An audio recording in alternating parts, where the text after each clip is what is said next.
Good evening, everybody. Welcome to Freeology Friday. I am Aaron Tomlinson, and he is. I'm Derrick Day. How you doing, Aaron? I'm doing great, man. Great to be back with you. Yes, indeed. You and Maya look like you had a great time on your We did. We did. adventure together, so that's Yep. cool. It's all about making those memories, man. Yeah, Yep. And we made a bunch of them. that's awesome. So, missed everybody last week, but it was Valentine's Day, so hope everybody out there enjoyed or endured, whichever one applies to you. That's a fact. Enjoyed or endured your Valentine's Day. All right. So, what you drinking tonight? So I made my own margarita mix. It's 0 calorie with stevia, lemon and lime, and a little bit of margarita spice with Jose Cuervo Especial. Nice. And that's it. That's it for the day. All right. Well, I got the lemonade concoction, the improved version, the Derrick Day version of it. So I am going virgin tonight. Okay. That's cool. My virgin margarita. There you go. That's essentially what it is. Yeah. All right. So you want me to introduce the topic? Yes, sir. Please go right ahead. All right. So I'll tell you what, Derrick, after years, I can actually say I think I finally have a thesis. I won't even call it a hypothesis. Okay. I have a thesis about because for me, deconstruction. I mean, you kind of landed your plane on atheism, and then you kind of took off again a little bit, maybe. Yep. Yep. And I feel like I've been circling the ship for about the last 8 years. And that's cool as long as you have fuel. Yeah, it is. It is. Circling around in what I would call uncertainty. And so I'm going to assert personal certainty. How's that? Okay. Something, thesis that I'm going to present that I'm quite comfortable with, that will get into this idea of mind over matter, or talked a lot about consciousness, talked a lot about science, materialism versus idealism, all that kind of stuff. So tonight, kind of focusing, let's see, I think, was it 2 weeks ago? We talked about telekinesis, psychic abilities, stuff like that. So I thought it'd be good to follow up on that by saying, do our thoughts affect reality or affect the world around us, outside of our brains, right? Mhm. Yeah. And if so, what's the limits of that, or what's the potential, and then what's the limits of that? So to set the stage for that, I want to I'm gonna lay out my thesis and then let you pick it apart or just pick it up, whichever one you want to do. Right Pick on. it up and go from there. You don't have to adopt it as your own. I want to be clear. You never know. You never know. We're growing in real time here, so you never know. This is Aaron's thesis, but really, after years of reflection, listening to thousands of hours, I think by now, of reading books or listening to podcasts or talking to people, a concept of reality that I feel like I can rest on, if that makes sense, rather than wondering and having uncertainty. But before I do that, I want to back up something I've talked about in my last couple of Sunday morning live feeds, broadcasts, whatever we call them on this thing, live streams, I guess. I talked about, it kind of started a new series. I was doing the left-hand path, kind of started a new series, Can't Get the Preacher Out of Me. Yep. And I called it Making Sense of the Nonsense. And by nonsense, what I meant was all this wrangling that we do in religious circles, especially over truth. So the theist atheist thing is there, but then when you get into the theist side, you especially get into the Christian side, then we're just arguing about started in the 4th century with the nature of God. Was it Trinity? Who was Jesus? All of this, like, does it really matter anyway kind of stuff. Right. And that's why I called it the nonsense. And it's interesting to me because I've been looking more into the mythic view, a mythicist view of Christ, which I hadn't really explored before. Didn't really care too much whether or not Jesus was a historical person. Really didn't matter to me at the time. But I have dug into. I'm gonna have to let my dog out. Give me 1 second. Go ahead. He's gonna tear the door apart. Angel. I hope that's okay. I'm on my live show. So I don't know if you're all right. Did you hear me?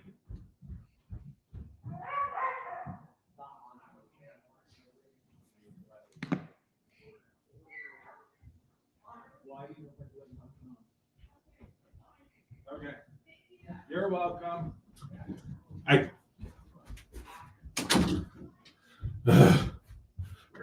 Sorry about that, Derrick, and everybody. Family just got home, so I've been talking about making sense out of the nonsense, and because you listen to all these arguments, and I think if you just listen to them, especially if the speaker is persuasive, then they can all sound good when you're in the context of what the person's talking about, especially if you're seeking to understand, right? Yep. And so then it becomes irritating, or it had become irritating to me, trying to figure out who's right.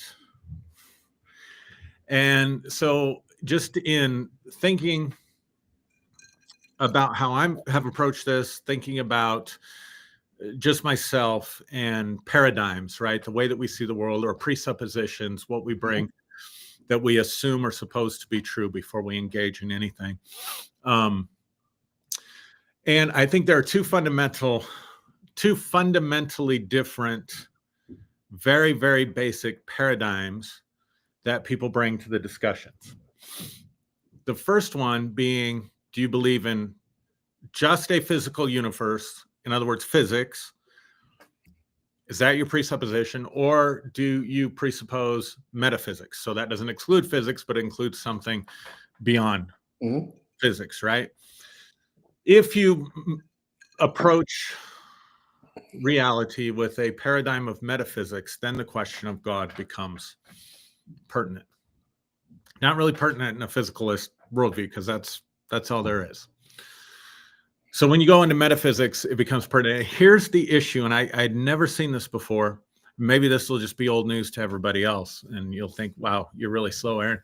But I had never seen this before, that everything, at least in Western religion, Western approach, Judeo-Christian, Abrahamic, whatever you want to call them, is based on Aristotelian logic, specifically the excluded middle, right? Like, it's either true, something is either true or false. There can't be any middle ground. It's either one or the other, right?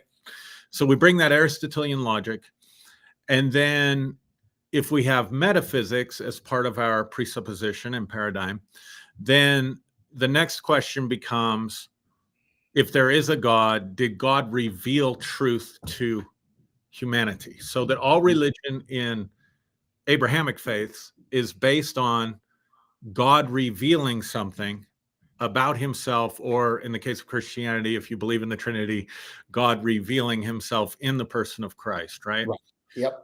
So now we're not just dealing with Aristotelian logic, but we're taking Aristotelian logic and we're applying it to what is the revealed truth that God has given. And that's why there's so much arguing or wrangling or discussion or debate or philosophizing, whatever word you want to use, over things like sources, right? Like, who wrote the Bible? How did we get it? Were they eyewitnesses to Jesus, or was something else going on? All of this would be completely irrelevant if we did not come with the presupposition that there's revealed truth. So in the Judaic faith, Judaism, God revealed to Moses, right? The Ten Commandments, the Torah. In Christian faith, God comes as, if you're Orthodox, God comes as the human being, Jesus, and reveals himself to us in Christ. But the only ones that really got that revelation, so you got Moses up on the mountain getting the revelation. In this case, you got the 12 disciples who, how does Peter put it? Or John in one of the writings, First John or Second John, we handled, we saw, we heard, we handled, we touched the word of life, right? And so then we have to believe their testimony. That's what the Gospel of John is about, right? Here's my testimony. If you believe my testimony, you have life. Yeah. So it's having to find this revealed truth. And then, of course, in Islam, you have Muhammad with, what was it, the angel Gabriel, revealing truth to him. Or you could take it even into, characters like Joseph Smith. And so the whole thing is based on this presupposition that there is revealed knowledge and revealed truth. Now, if you presuppose that there is a God and you presuppose that God has revealed himself, now we have to get into the nonsense. Now, what do various different passages mean? What did Paul mean when he said that? What did Jesus? Well, this is the real teachings of Jesus. Were they Gnostic teachings? Did Jesus really teach Gnostic? At the end of the day, something that happened 2,000 years ago really doesn't matter if we are not focused on finding revealed truth as opposed to lies, right? But now, if you take away the idea, even not doing away totally, because you know that I've struggled with this, doing away totally with the idea of God and becoming full-on atheist, you can still be agnostic, you can still be theist, you can be theist, but not necessarily of the persuasion that God has revealed himself or herself or itself, whatever, to a person, and I must find the truth, right? Yeah. And so there's a tremendous amount of freedom that just comes from letting all that shit go. Amen. Right? Yeah. It just makes life so much easier and so much better and so much more enjoyable letting that stuff go. Now, but you can still have a metaphysics. So I come at things, all of that to say that I come at things from a metaphysical worldview and probably an idealist interpretation, meaning that consciousness is fundamental to everything. That consciousness itself is non-local. I'll get to that in a second. And gosh, what was my other point that I wanted to make? I don't even know. So I'm an idealist and probably a panpsychist to a degree, meaning that I believe everything has some sort of consciousness to it. And even if we can't detect it or interact or interface with that consciousness, right? Now, if that is the case, and I guess to help people that come out of religion to understand this, if you read the first few verses of the Gospel of John, which they speculate was added later anyway, which really is just a rehashing of really Platonism and Greek philosophy that even predates Plato.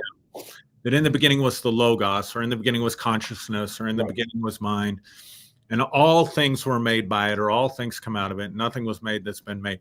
That's essentially, for me, the best encapsulation of philosophical idealism, right? The belief that consciousness is fundamental. Now, if that is the case, so these are my presuppositions. If that is the case, then our thoughts and our minds, our consciousness is non-local. And by non-local, I mean it's not trapped. It's global. In the universal circuitry of my brain, right? Yeah. And that then somehow, and I don't understand how, but we are plugged into this sort of global consciousness and we can interface with it, we can interact with it. And if that is the case, then it does open up the potential and the possibility for law of attraction, working of faith, mind over matter, whatever you want to call it, the phenomenon of non-local consciousness. And I've experienced that a lot in my life. So in just having to reflect upon that, like I said, listening to all these various different things, I think that's where I've landed. The issue of God becomes somewhat incidental at Yeah. that point. Okay. Unless you want to say this greater consciousness is God. But I think that's problematic, because then I think we're back into personifying and anthropomorphizing and stuff like that. And that's not how I view it or see it. Right. But we are an aspect of that. We came forth from that. We are plugged into that. And as part of human experience, we have certainly testimony of other people who have experienced some form of non-local consciousness. We talked about a couple weeks ago, telekinesis, the ability to move something with the mind, but also something like precognition. Yep. I've certainly had dreams. I know people that have had dreams of events that it was symbolically presented to them. Or mind reading, where you see what someone's inner thoughts are. And I've had that. Yeah. And I have too, right? So precognition, the ability to see something in the future before it happens, whether it's through a dream or some other kind of intuitive way of knowing. Telepathy. I think you shared the story about your grandmother after your grandmother passed away. And all of those various different things. And so from that perspective, then I'm coming back to the Hermetic axiom, as above, so below, or as within, so without, that it's all somehow connected as one thing. And with the right focus, and sometimes this happens, again, I think as human beings, we're very limited on this. So it'll happen spontaneously. It'll happen to some degree haphazardly, like we haven't figured out all the mechanisms of it, or we simply don't have the ability to focus thought and feeling on an outcome to the degree that we need to, based on the obstacle that we're facing, right, or the situation that we're trying to change. Excuse me. Bless you.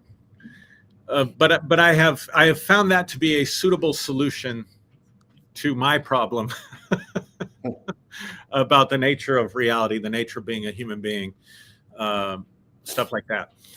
And so with those presuppositions and with that worldview, then I would say it this confidently, Derrick, because of my own experience, and I've persuaded myself of this, I don't just think that mind over matter is a thing. I absolutely know that mind over matter is a thing. I don't just think that non-local consciousness is a thing. I absolutely know that non-local consciousness is a thing. And what's really interesting to me is that a lot of the experiences that I had, whether it was with healing, faith healing, or whether it was with miracles, or whether it was with miracles of manifestation, and by that I mean what we would typically call answers to prayer, or even things materializing, which we experienced quite frequently seemingly out of thin air. All the things we talked about, telepathy, psychic phenomenon. I thought that was all at the time, God confirming his word with signs following. Right. And when I deconstructed, it was quite a crisis. And I just assumed that old belief was kind of hanging on to me. And I just kind of assumed that all of that stuff would be done away with, right? Like the cessationists believed that the spirit were done away with, simply because I didn't believe the same way anymore, right? These signs follow them that believe. I mean, which all presupposes that stuff is true, by the way. But as part of my journey, and this hasn't been a recent thing, but I was quite shocked to discover that I was still experiencing these things, even without all the attachments of the dogma and all the accoutrements and everything that went with that.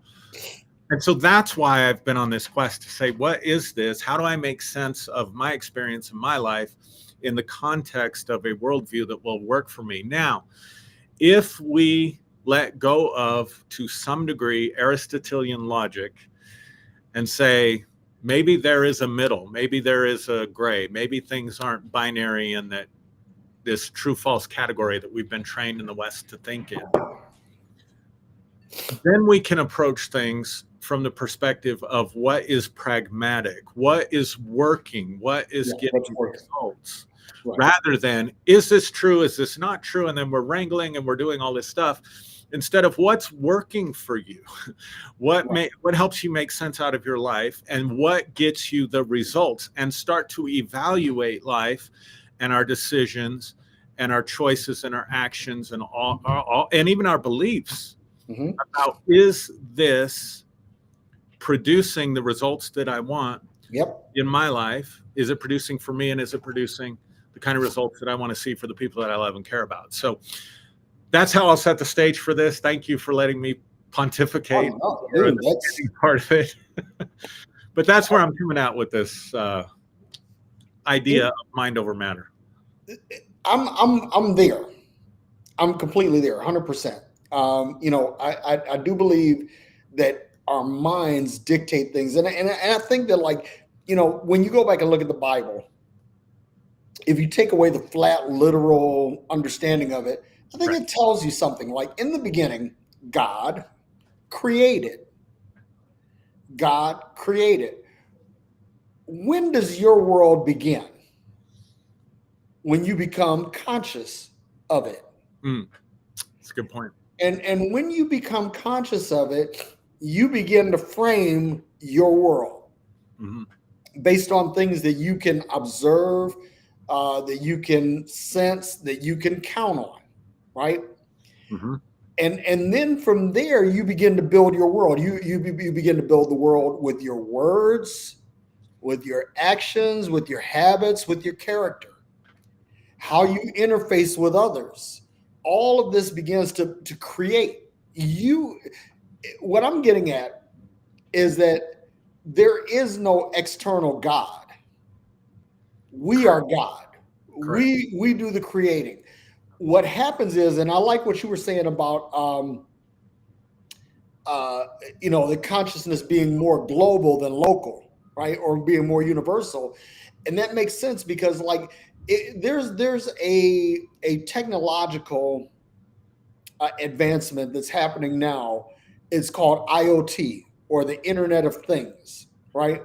And so the Internet of Things says, okay, I can have a refrigerator, I can have a light bulb, I can have a keychain, I can have all of these things that they're plugged into the internet. Now, they're dumb, right? They don't really have like a lot of smart interaction, but the internet is able to detect them, and they're able to transmit something to the internet, right? So like these smart refrigerators, they have lasers that are going in there scanning stuff, right? And if you put everything with the barcodes out, it'll tell you, like, hey, you're low on relish, dude. And you really like relish because we know this because you buy it, right? So that is sort of this external consciousness, right? So watch this. I think that one of the reasons why you and I vibe so well is because you have a consciousness that's local to you. I have a consciousness that's local to me, but there is a universal consciousness that we exist in. It's a unified field that we exist in. And we are not just receivers, we're transceivers.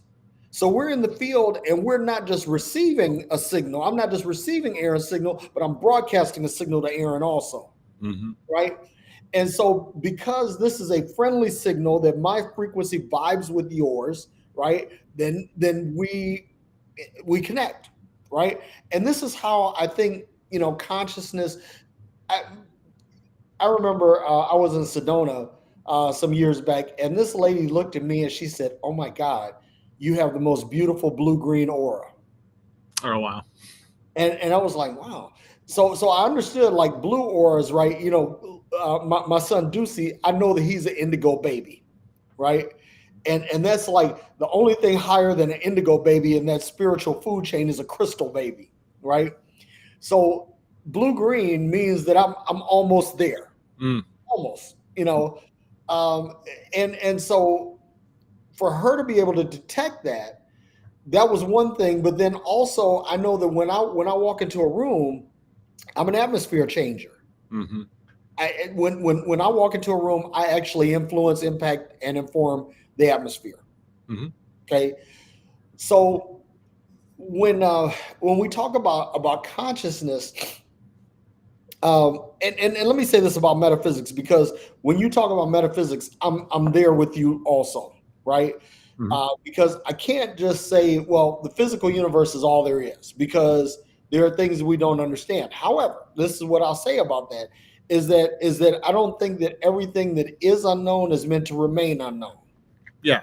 You know Agree.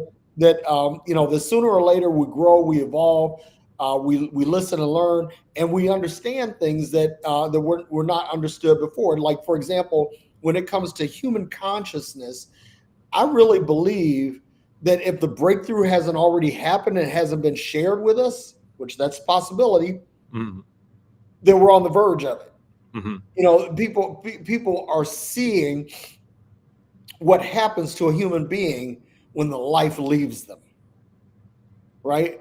And that moment is when consciousness no longer resides in the body. Right. Your local consciousness shifts. Right. In the Navy, we would say shift colors for underway, right? In other words, that when we're in port, we have the flag on the fantail of the ship, but when we're underway, the flag is on the mast, right? So in other words, the consciousness is still there. It's just shifted its locus, Mm-hmm. right? So I'm on board with that. I'm with the mystical. I'm with the metaphysical. I'm 100% there, because this is what I've learned. And so May and I had a little a mini debate about this. Like, I don't really believe in anything. Let me say this: I don't believe in anything.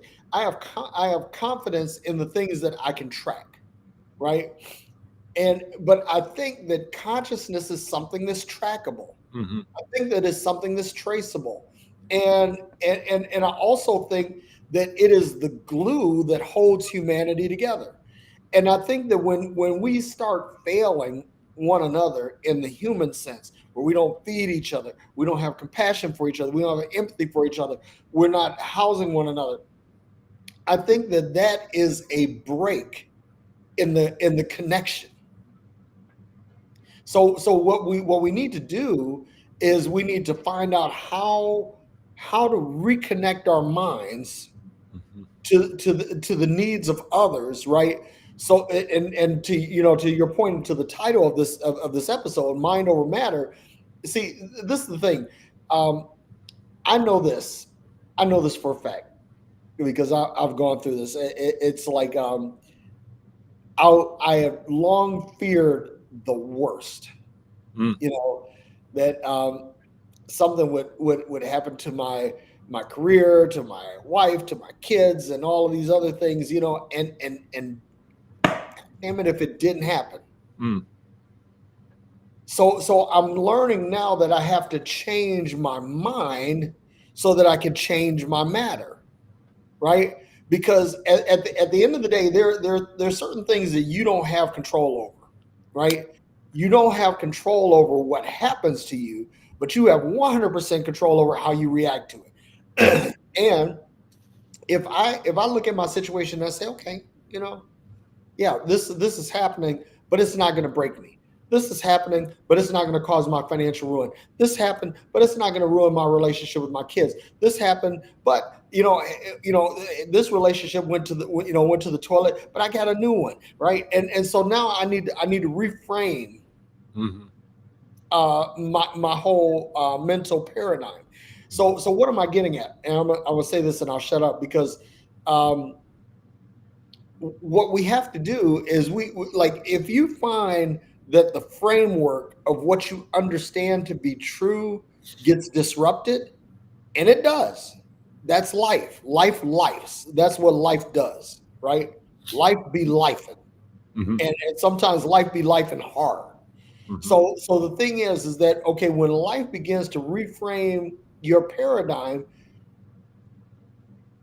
you have to change your outlook to adjust to that paradigm. Because if you're operating in an old paradigm, when life lifes, Mhm. then you're gonna be hurt. You're gonna be disoriented. You're gonna be confused, right? So the idea is that when we talk about mind over matter, is how to make the mind adjust to the circumstances so that the matter is positively influenced.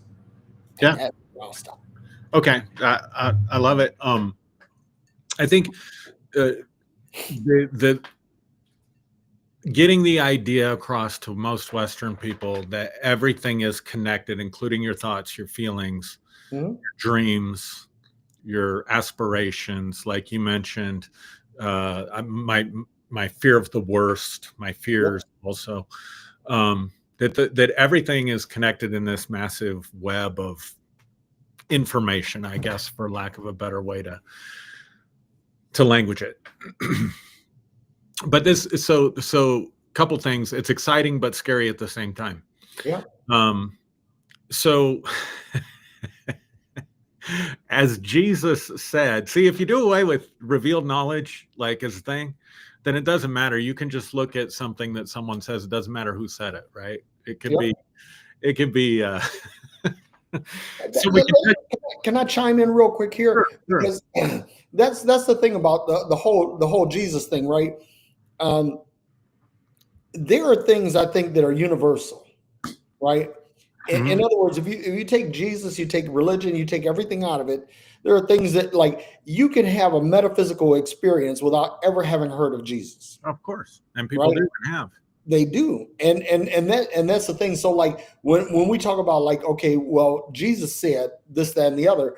What people say, well, Jesus isn't religion. No, Jesus absolutely is religion because you didn't hear about this other than through a channel through which Jesus was being broadcast. Mhm. Because Jesus doesn't just come and reveal himself to somebody who doesn't know what the fuck Jesus is, Mhm. right? Right. So the thing is that um, so a metaphysical experience, someone who says, I experienced a vision, I experienced telekinesis, I experienced astral projection, I've experienced a mind reading, I've experienced, right?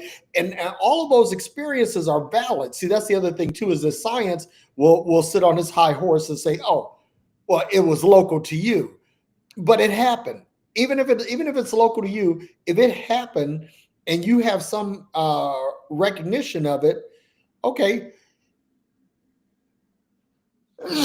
excuse me, you can't take that away from someone.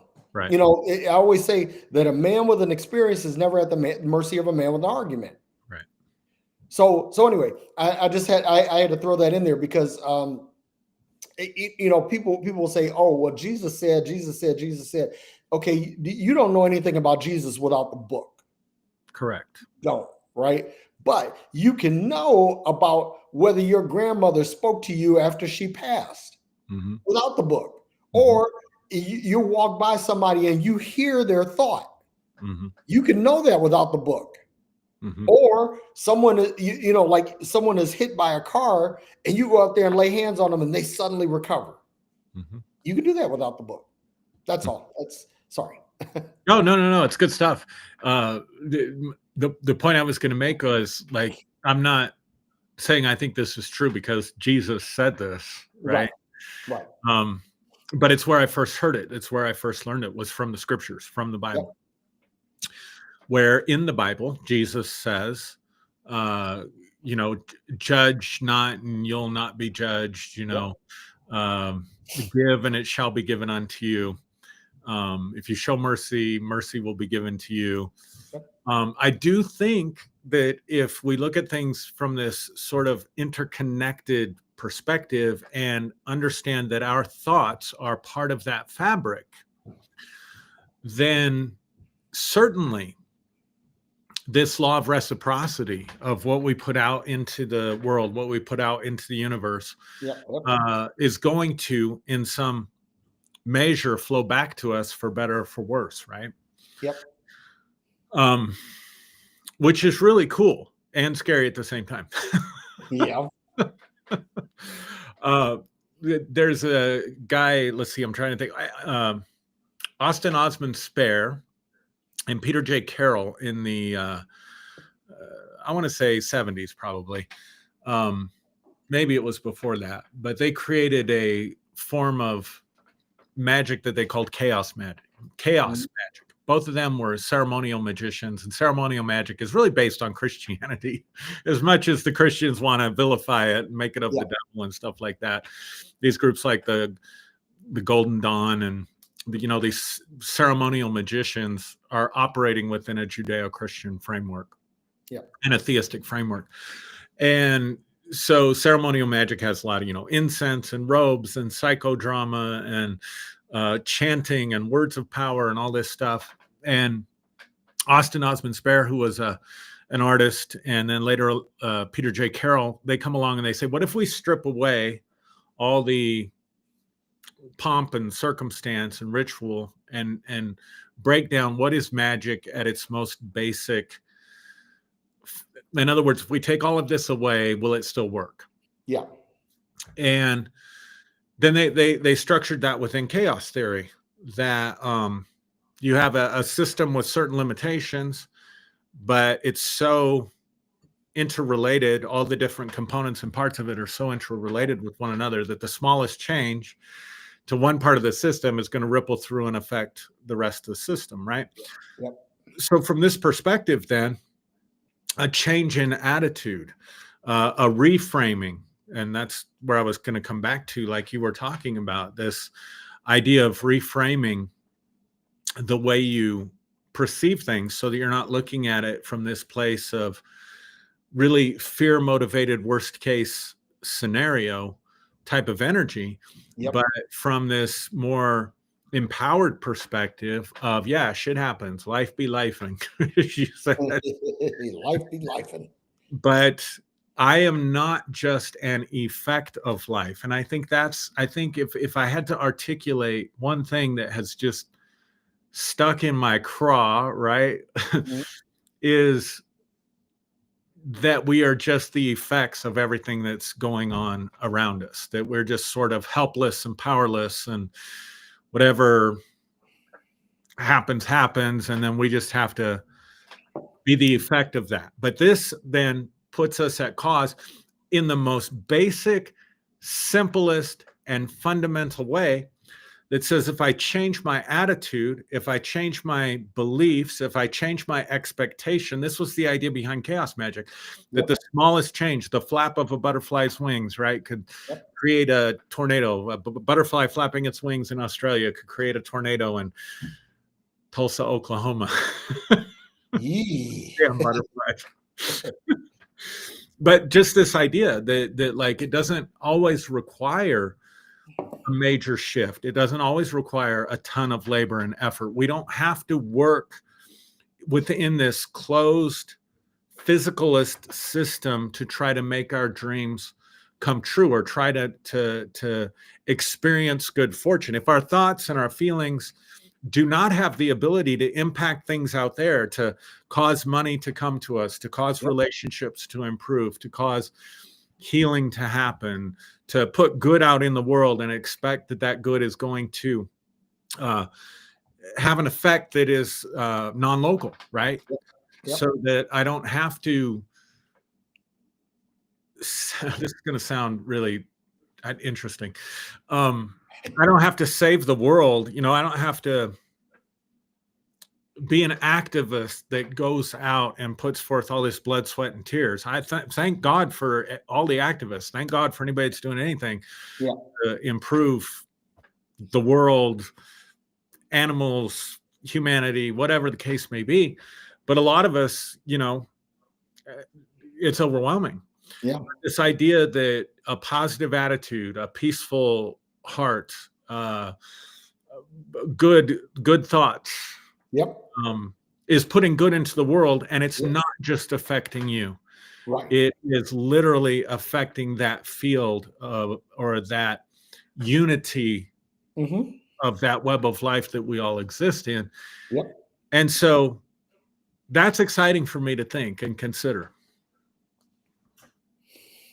Yeah, I completely agree. It's like, that's something that, and I think that if we could share something with anybody today, I think that's really important that when you are reframing your thoughts and projecting positivity, projecting manifestation of good things and things like that, you're not just influencing, impacting, and informing yourself. You're doing this for the field around you. Mhm. And that's why, people who are positive tend to be more desirable people to be around, because people want that energy, right? So how, let me kick this back to you. How do we cultivate that kind of energy? Because this is something that I had to learn, because like I said, I got to this point where I just believed, I was convinced that everything was going sideways, Mhm. right? And as a man thinketh, Right. so is he. And sure enough, things started to go sideways. Now that I'm trying to reframe my thoughts, I see the trajectory tracking in a different direction. So how do we do that? How do we show our listeners, our watchers, Mhm. how to change the mindset to produce better matter results? Because and again, here's the thing, folks, I'm not trying to speak from the standpoint of pure materialism. That's not it. But if we operate from the standpoint that our mind dictates the matter around us, then that means that there has to be a way that we can at least, like, okay, agree on a fundamental, a baseline that says, okay, this is where we start from, and we build up from there. We start from this, and we look at the results, and then we add to it. We keep adding to it, right? So that's what I'm asking. How do Mhm. we get people to see what mind over matter looks like in a practical sense? Mhm. Yeah, you know what? I think I want to approach that question from my own personal experience, as someone who has been at times on the mountaintops and at times pretty Yeah, low yeah, in the valley. Right? yeah, There's people that have had it worse. I'm well aware of that. But yeah. I've had times of despair, and I've had times of where I felt almost invincible. And I think there are some fundamental differences when I look at my own life. It's not just happenstance. There were some fundamental things about the way I was thinking and how I was approaching life from the perspective of my thoughts and feelings that contributed to those outcomes. And so maybe talking about like the law of resonance and dissonance, Mhm. or waves canceling out each other, right? If I've got a wave that's going this way and another wave that's coming this way, they're going to cancel each other out, right? Yep. So your beliefs are really important, and your worldview is really important to this, because if I believe that my consciousness is local, Mhm. then I believe that my thoughts have no influence except for their own influence upon my mental state, right?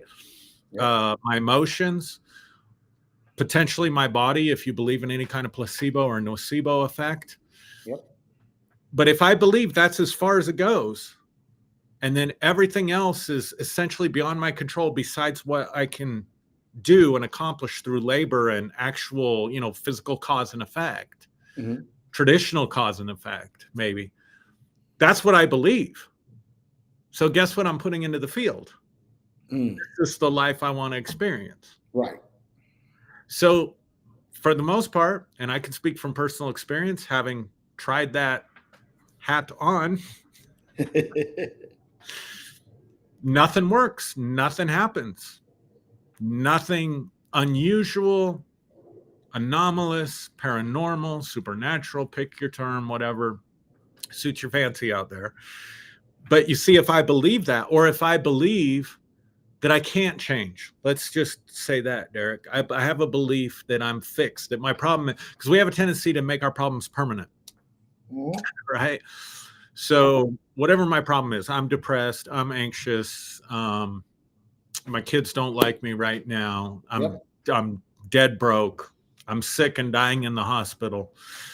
Um, whatever the situation is, if I believe that it's permanent, if I believe that it can't change, then I have a wave of belief, if you will, that's flowing this direction, right? Yep. Or Yep. actually it's kind of flowing against me. Yep. And then let's say, okay, I'm going to try this out. Derrick and Aaron were talking about this, so I'm going to try this out.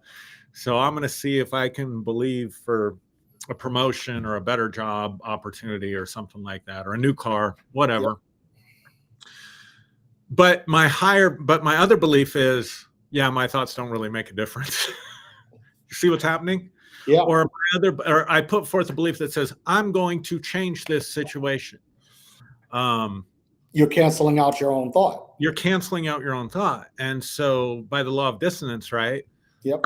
Nothing happens. Mm. So I think we have to be really brutally honest with ourselves, but it does matter what you believe. It does matter what paradigm you bring, because if you believe, again, that my thoughts can't cause money to come to me or a job promote. This is just something I'm thinking. I got to get out there and work. Then that's exactly what you're going to experience. Nothing's going to happen, because that belief that your thoughts end with you will cancel out any thought that you put out into the universe. Yeah. Because what you really believe is that it doesn't work. Yep. Does that make sense? That makes perfect sense. And I was always told that, like, belief plus action equals result. Of course. Right? That if you believe something and you align your actions with your belief, that it'll produce results. And I'm this is like one of these things where I know this to be true, even though like I got into a rut where I stopped believing it, but I know that it's true. I know that it's true because I've seen it work. That when I believe something and I believed it enough and I was willing to take action based on what I believe, it almost always produced result. Almost always. I'm going to interject real quick. I believe that's true, but I also believe that if I have a negative belief, it can cancel out my actions. And that's absolutely true. Or let's take it a step further. That if you have a negative belief and you act on the negative belief, it'll produce a negative result. Absolutely. Yeah. Yeah, that should be self-evident to everybody out there, right? Everybody should have enough life experience to know, oh yeah. That's true. but what I've learned is, like, okay, so there's a Bible verse taking every thought captive and bringing it into the obedience of Jesus Christ, right? And I think that when we talk about taking a thought captive, how many times have you had a runaway thought? It could be anything. That I'm going to the doctor. I think I might have cancer, and you let that thought run away. You have to literally rein that thought in. Mm-hmm. Now, when it says bring into the obedience of Jesus Christ, y'all, I had a conversation with a friend earlier this week, and Christ, wherever you see the word Christ in the Bible, think of consciousness, higher consciousness. That when you take a thought captive, you're bringing it into the obedience of a higher consciousness, right? That this conscious plane, you're bringing that thought into alignment with that. And that way, that runaway thought doesn't, if it's a negative thought, it doesn't just run away with you. Or the inverse to that is, like, if it's a positive thought that, hey, if I just keep playing the lottery, I'm going to win. No, there's something else that you have to do. You can't. And the point that I'm getting at is that there are some people, they used to remember back in the Word of Faith days, Aaron, they would say faith until you make it. You can't do that. You can't do that. You have to actually say, okay, I believe this. I can see myself doing this, but these are the steps that I need to take in order to get myself from here to there. Mm-hmm. Yeah.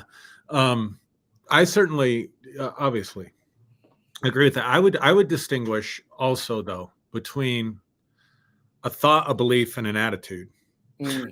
Okay. Or an emotion and a mood.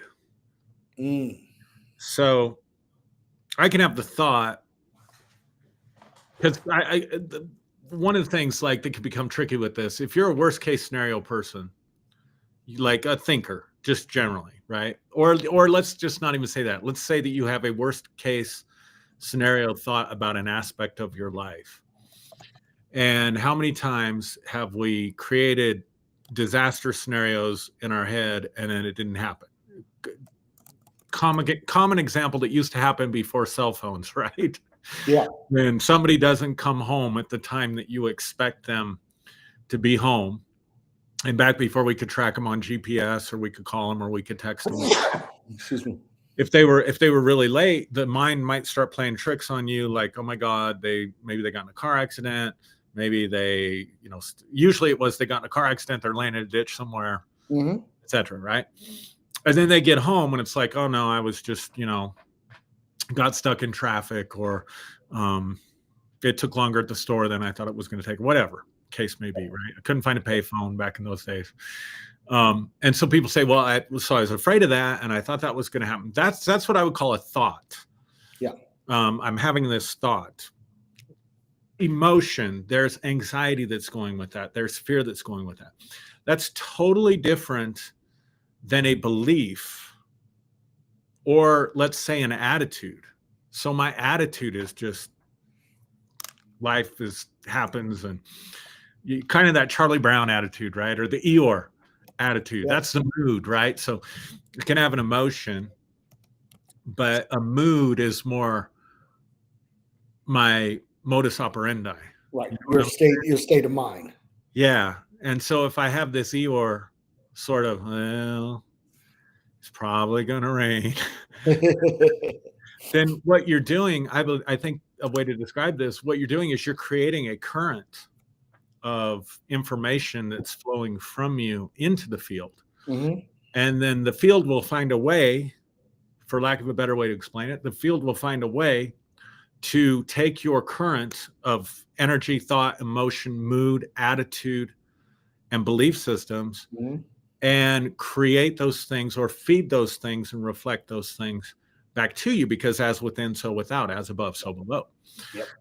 And so, we're not all powerful genies.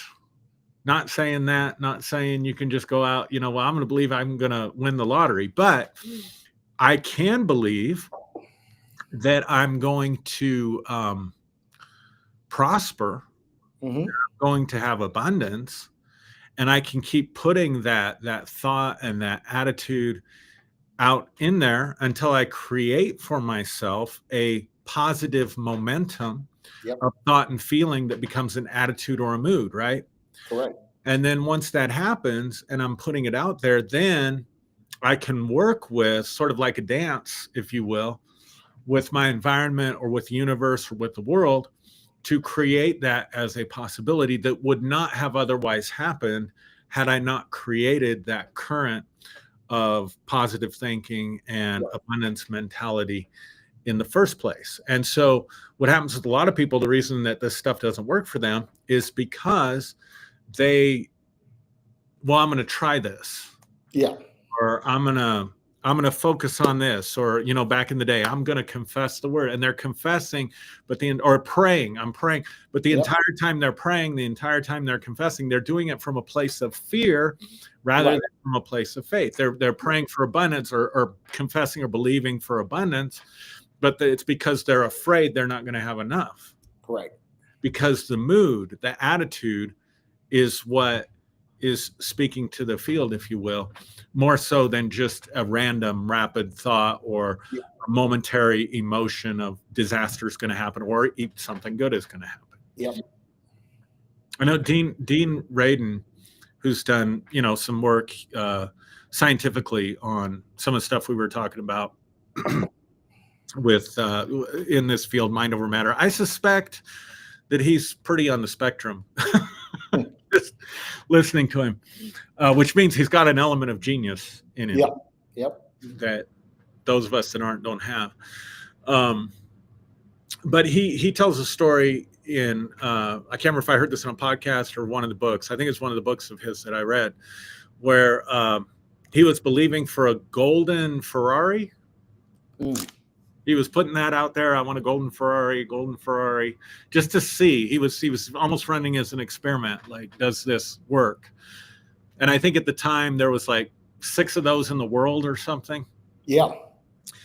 And so after being pretty dedicated and pretty focused on this for several months, and he didn't tell anybody. He kept it completely to himself as part of the experiment. But anyway, through a course of circumstances, someone ends up giving him like a Christmas ornament or something that's like miniature and really small. Yeah. But it's a Ferrari. So the universe has a sense of humor, yeah. But it will find the way to give back to us what we're putting out. But oftentimes it'll come in ways that we may not expect it to come. Yep. And I had this conversation, like, so Maya, my wife, she likes purses. That's her thing, and she likes really nice purses, right? And like some people will say, okay, and here's the thing. Let me just say this about Maya, is that she's very practical. If she could find a used, or she could find a bargain on this thing, she's going to get it that way. She's not going to go out and pay $20,000 for a bag. Right. So the thing is that what I was explaining to her, and I've said this to others, you and I have talked about this. The universe is making shit whether we decide to participate or not. The universe is making Rolls Royces. It's making Patek Philippe watches. It's making Chanel bags. It's making all of these different things. Hugo Boss suits, and you could either choose to participate or not participate in it. That's your choice. But here's the thing, that when you decide, I'm going to participate in this, I'm going to partake in this, and I see myself producing the means that it takes to participate in these things. And so now you start changing your mindset, and you start so I'm gonna use a bad example. Horrible example, right? Because and he's still alive, I think. Leroy Thompson. Oh, God. That takes me back, dude. You're taking me back to the 90s. I'm going all the way back. We're going back. We're going back to Pentecostal Word of Faith days. Money coming to me now. You pull the lever like a slot machine. Now, let me tell you how powerful this was, right? Because when Leroy started doing it, everybody started doing it. Oh, yeah. Kenneth Copeland, Creflo Dollar, Rod Parsley, Ron Carpenter. It's like a who's who. Yeah. Word of Faith preachers, right? Yeah. Keith Butler, they all started doing it. Why? Because Leroy tapped into something. Now, like I said, this is a horrible example, right? Because I really believe that, like how Peter Parker's uncle in the Spider-Man movies always said, with great power comes great responsibility. I really, really believe that, right? So it's like if you or I get wealth, fantastic, fabulous wealth, I think that you and I are going to understand what to do with it because we understand that principle, right? I don't think everybody understands that principle. And so part of, building a mind over matter mentality has to say, okay, if I'm gifted with this tremendous wealth, this tremendous opportunity, what do I do with it? Am I going to use this just to enrich myself, to improve my station in life, or am I going to take this and use it to help others springboard out of their situations, right? And I think that a lot of time, and I'm not saying that this is universal. I'm not saying that this is a principle, but what I see is the majority of people that get wealth and they operate according to that principle, it works out for them. And let me give you an example, right? Henry Ford, John D. Rockefeller, Andrew Carnegie, Cornelius Vanderbilt. These guys all have these trusts. They give away billions of dollars a year. And what these trusts have done is they've created something that has made their money go into perpetuity. Mm-hmm. Yeah. In other words, they've tapped into the law of sowing and reaping, and as they give, so they receive. Mm-hmm. You know, and I think that when you look at wealth from that standpoint, because I'm going to pick on our buddy Elon Musk, who has almost zero philanthropy. Yeah. Right? He's never going to be a John D. Rockefeller.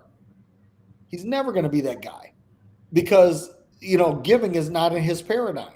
Mm-hmm. So the point that I'm getting at is that okay, when one of the things that when we think about mind over matter, and then we want to participate in the goodness of the universe, that the universe is making these great things. Okay, what not only what am I putting out energy wise, but what am I putting out in terms of my substance in order to get this? And I think that this is one of these areas where the word of faith actually kind of got it right. Mm-hmm. Right? Because I used to see that. It's like the people that were faithful about giving, they would see a return. Now you would see some people that were just struggling no matter what. But what you were saying earlier, like you have a negative thought that sabotages your positive one, and you're acting in fear and not faith, and that's kind of like what undoes it. But it's like, and I can't say that this happens 100% of the time. I'm not going to be that bold, but I'm going to say that I've seen it work. Mm-hmm. I've seen it work. It worked for me. Shit. So I think Leroy Thompson actually is a great example, and I'll tell you why. I don't think he's a bad example. I think he's a great example. And I'll tell you why. And I'm going to go back to what I said at the beginning of the live stream. Not only do we have this presupposition in Western culture that if there is a God, if we believe in God, that there is some kind of revealed truth out there, some kind of revealed knowledge that we have to find. But we also believe, without a doubt, this God is moral. That he's moral. Yeah. And he's good. God is good. So I believe that whatever this consciousness is that we're talking about, whatever this field is, I believe there is a will to good, a will to benefit that moves it. Yep. I would agree. I also believe that it's amoral. Which means, now this is what I'm saying. Yeah, I'm tracking with you. I think Leroy Thompson's a great example because if we look at it from the old paradigm of God, Sky Daddy, whatever, doing this, then God has his morals that he's got to follow, right? So, oh my gosh, the wicked are prospering. What's that Psalm 37, I think, says, do not fret when you see the wicked prosper, right? Yep. The righteous, will inherit the earth or whatever it says. And clearly those things aren't true, right? Right. But I think this can also be helpful in the sense that if we're talking about a system that is full of freedom, and part of the reason it's full of freedom is because it's amoral and there's a will to benefit, right? Yeah. Then God's going to cause it to rain on the just and the unjust. So let me say this: that God is not rewarding you based on your goodness. Correct. He's rewarding based on your participation. Correct. And so the field, the universe, whatever, God, whatever we want to call it, it isn't even a reward. It's just what you're putting in. What you're putting in. What you're putting in is what you're getting back out of it. Yep. And that can be helpful because how many of us have a hard time, let's say, believing for wealth because it's selfish or it's greedy, or it's whatever, right? Yep. And some of us need to be set free from those kind of, part of the reason that the wicked prosper, if you want to look at it that way, is because they're not up at night with their conscience. They're not trying to decide, oh my God, is it going to be okay? Or am I thinking too highly of myself? Or am I being proud if I say that? Or am I overconfident? Or am I egotistical? Or am I doing, they're not worried about that kind of stuff. They're just very congruently going about their business, and what they're putting in, they're getting back out, because it's amoral. And I know that upsets people, because we want justice, right? We want reckoning, we want vindication, we want, when we've been hurt, we want someone to pay for it. It's just part of our natural survival instinct. It's part of what makes us a human being. But at the end of the day, maybe that doesn't exist, and we may have to come to terms with that. Yep.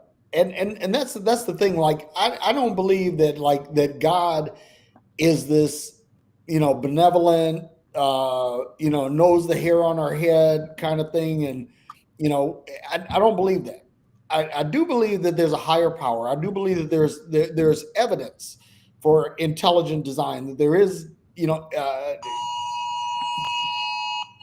Alert. Sorry. No problem. So, these things, they happen. I'm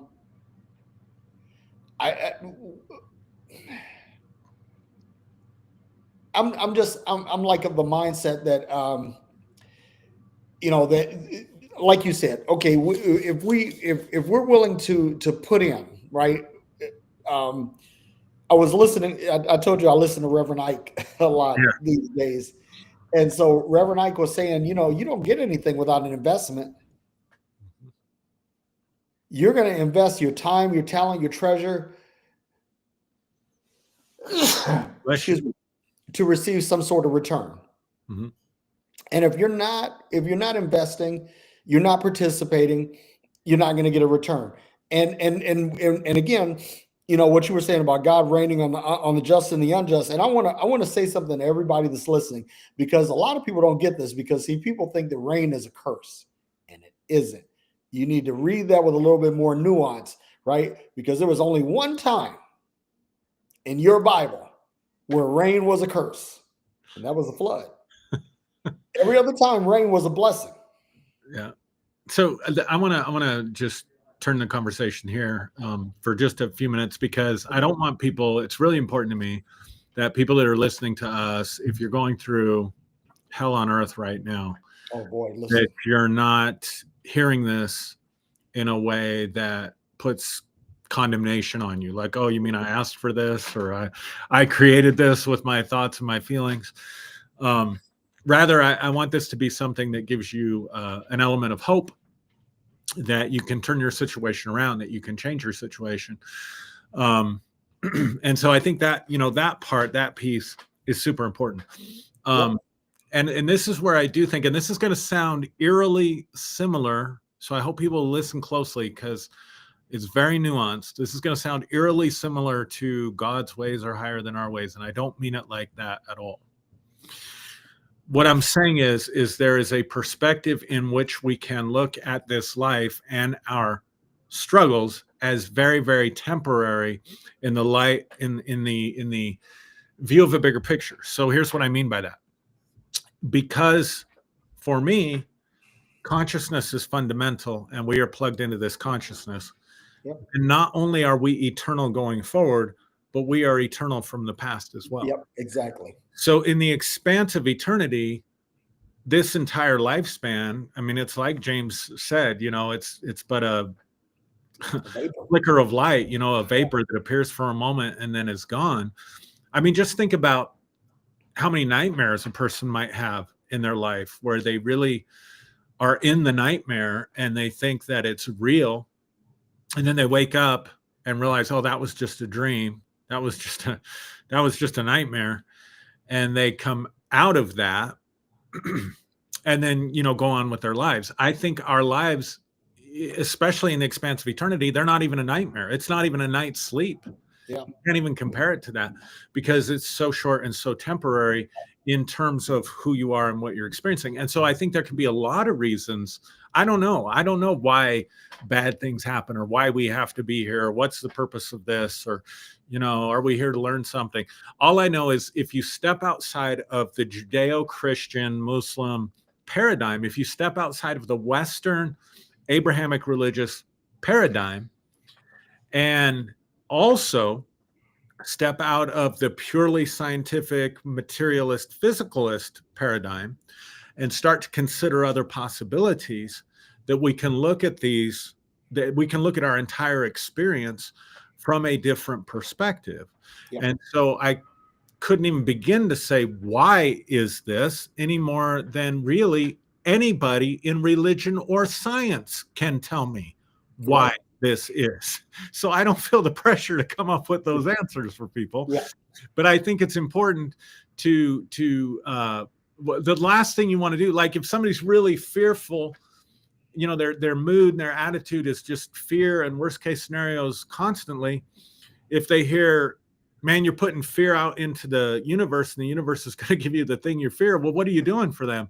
You're creating more fear. Now you've got fear on top of fear. Right. Yeah. And so it's a very nuanced conversation. And again, if putting positive things out is going to cause positive things to come back, we need to stop the flow of negativity and not contribute to the current of negativity by saying, oh, you created this horrible thing, or you chose this horrible thing. Right. Or, you know, for some people that's freeing. Some people, you know, they believe that their souls existed and they chose. And I do think there is a certain degree of a setup in our lives, and we can get into this another time, but it's because I really believe in astrology, man. I've seen that shit work, not just for myself, but for a lot of people. Yeah. And that means then that if that's true, so again, another presupposition that most modern, you know, 21st century people would reject. But if as above, so below, if we're all part of one system, and the stars that we are born under, the way that we receive and respond to that energy, just to take a step back, for people think I'm totally crazy and superstitious, we know that there is electromagnetic energy. I think I got there. I think it's electromagnetic. Yeah, electromagnetic. That's coming from the sun, that's coming from the earth itself. And we also know that that same energy, even the same frequency of that energy, is represented in our thought patterns. So it's interesting because the ancient people thought that the moon related to your dreams at night. You would think, okay, well, that's just simplistic thinking because the moon's at night and that's when we sleep. So of course it's related to the dreams because that's the light that we have. And maybe that's how they arrived at the conclusion. But what, you know, more modern studies are telling us is that the moon is giving off a theta wave, a frequency that's within the theta wave frequency. And theta is the state that your mind goes into when you're dreaming. So you're synchronized. You're going into REM sleep. You're synchronized with the moon. So it would make sense to me that there are certain parameters based on how we are born into this world that determines some of the lessons that we need to learn. Like when I had my astrological reading done, this last one in August, it's like, my God, the very lesson that's in the stars that I'm supposed to learn right now is the very thing that I'm going through, down to focusing on your health, your daily routine, and your blood. Okay. And it began like within that time frame, it was in the stars. And the person that was doing the astrological reading didn't even really know anything about any of that stuff. Wow. So I do think that there is some organization and planning to this, but I don't think it's helpful if we say, oh, you mean I chose to have 3 of my children die just so I could experience that? Or I chose, you know, to be a victim of incest repeatedly over and over and over again. I don't think that's helpful to the person. And I think that's a bunch of new age baloney and malarkey. Now, I don't have answers for all that stuff. I just don't think that's it. No, it's like nobody chooses anything bad, even in our metaphysical self. Correct. Right? You know, people say, well, you chose this outside of this earth parameter. I don't believe that. nobody chooses bad things to happen, and this is another topic for another time. I don't believe the suffering is necessary to understand goodness. No. To understand blessing. People say, "Well, you don't understand blessing if you don't understand suffering." I think that's complete bullshit. But that being said, again, what do we need to know in terms of, because we're talking about mind over matter, right? We're in a situation, hypothetically, we are in financial straits, we are in employment straits, we are in straits with relationships with our spouses, with our children, with our parents. We are going through some things, and so we could say, okay, we know that mind over matter is a tenet of telekinesis, right? That it's a tenet of astral projection. It's a tenet of some psychic phenomenon, right? But we're not looking for psychic. We're not looking for a psychic manifestation. We're looking for something that's going to fix a pertinent problem right here and now.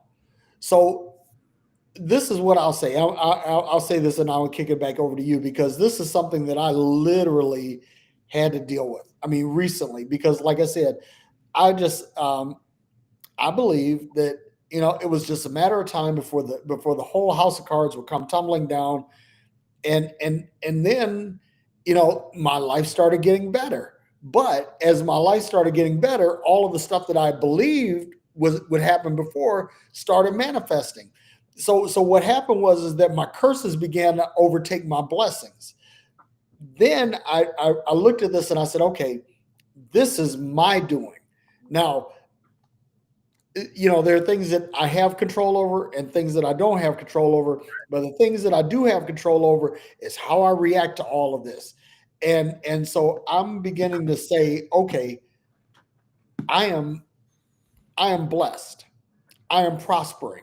I have everything that I need pertaining to life and godliness. I have all my needs are met according to the universe's riches and glory, right? And I start saying those things, and then I start seeing the trajectory change. So what I'm saying to everybody that's watching is that the mind over matter thing, this is real shit. Because if you believe that bad things will happen, guess what? Bad things will happen.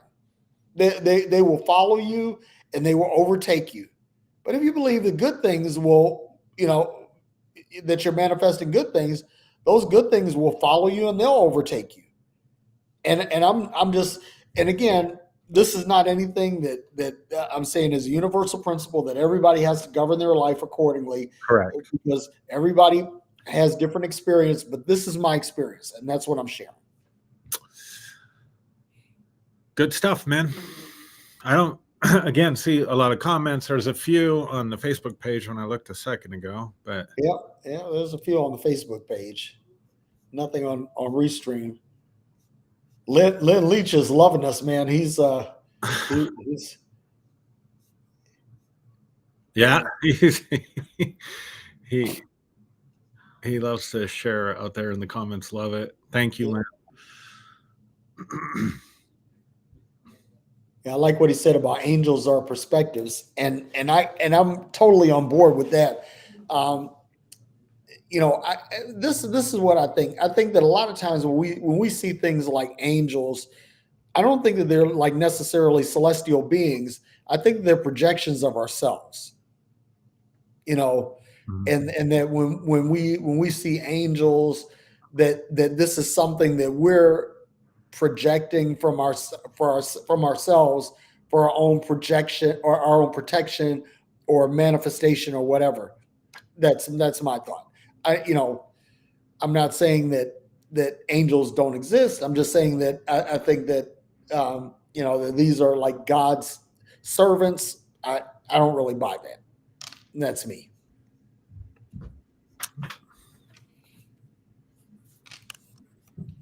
Any more comments you want to go over, man?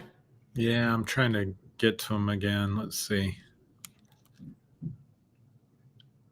Lynn also says you continue time traveling one moment at a time. Yeah, we're all moving into the future Yeah. of life. We are. I mean, we're advancing into the future one moment at a time. Yeah. I like what Noel Marie said. I believe he was showing us the field is neutral and it gives us back what we put in. That's exactly right. Yeah. Again, for whatever reason, I can only see a few of the comments because the ones that you're highlighting, I can't even see. So yeah, you have to like kind of click on the video and it'll make the video play in the background. And then I can see some of the comments, but I can't see all of them for some reason. Okay.